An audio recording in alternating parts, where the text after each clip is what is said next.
Hey, today we're replacing a power steering rack on a 2004 XR6, but basically the same principles apply to any power steering rack that you might need to replace.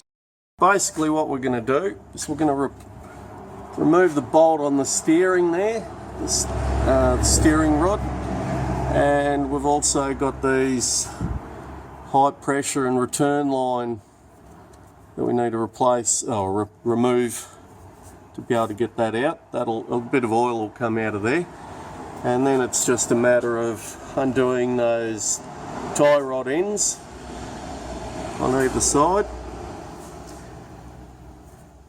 knocking them down, and then you've only got these two bolts here that hold the whole rack in place. Now, it's fairly easy on this one. Some of them you need to take other stuff off to be able to slide it out. Sometimes this sway bar or torsion bar gets in the way, so you can just loosen or undo those bolts and just move that out of the way. I'm just going to take these off here just so I can swing that down, because we have to slide that rack off that bolt there.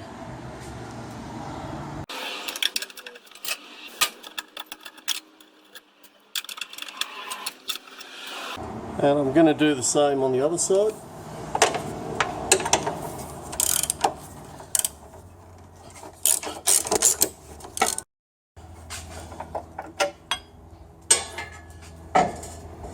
And you can see that slides right out of the way, so we can just slide that off those bolts there. And just make sure you use a proper pipe spanner to loosen these off.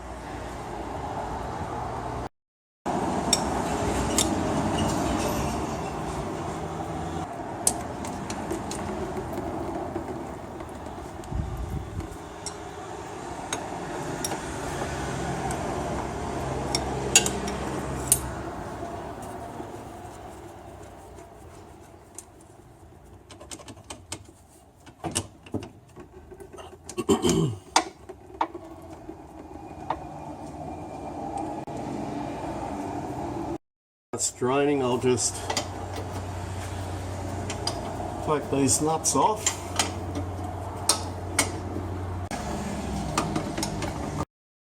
That's stopped dripping. You can see there's a bolt there on that steering wheel. Okay, I've taken the bolt out. On this one it was a 10mm head, and you just slide that steering column off there. Alright, so we've got everything off. The high pressure and the return line pipes off. Just move them out of the way. Now we can take the wheels off and just tap these tie rod ends out.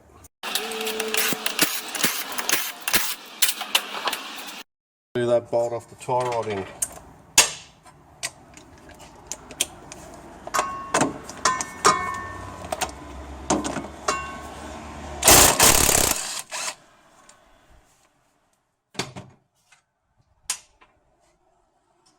Now we're replacing the tie rod ends, so we don't have to be careful whether we damage the thread or anything.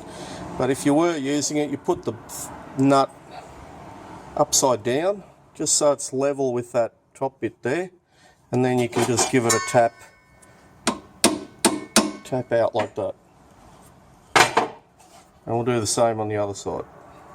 Okay, so everything's free now, so we can just basically slide it off those bolts there.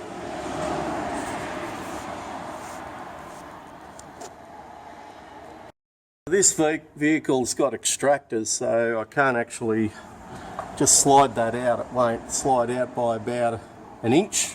You can see it's just hitting up on the exhaust there. So instead of undoing the whole lot off the extractors, what I've done is I've just taken out that engine mount bolt there. We can't see it.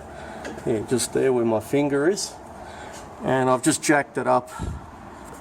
You can see it's probably jacked up about 2 inches. And that should be enough to just slide that out. There we go.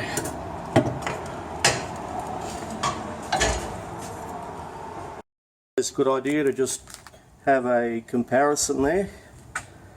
We've got a brand new genuine there that we're putting in. Just a matter of putting it in opposite to how you remove it. There we go, we've got it back in.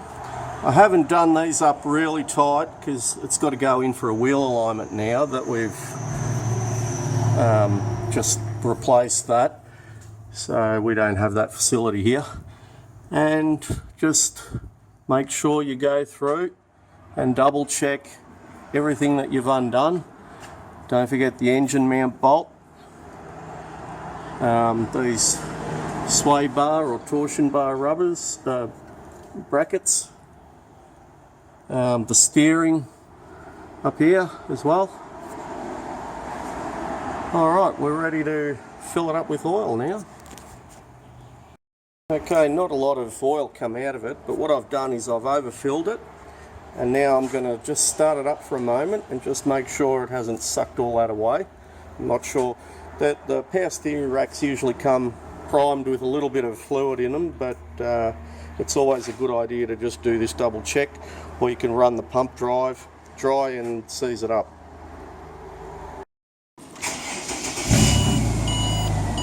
I've just turned it on for a moment and turn it off. Turned it off, I'm just checking, it doesn't seem to have gone away much. And we're on our hoist, so it's a fairly slippery surface. And I'm going to start it up and go left and right with it now.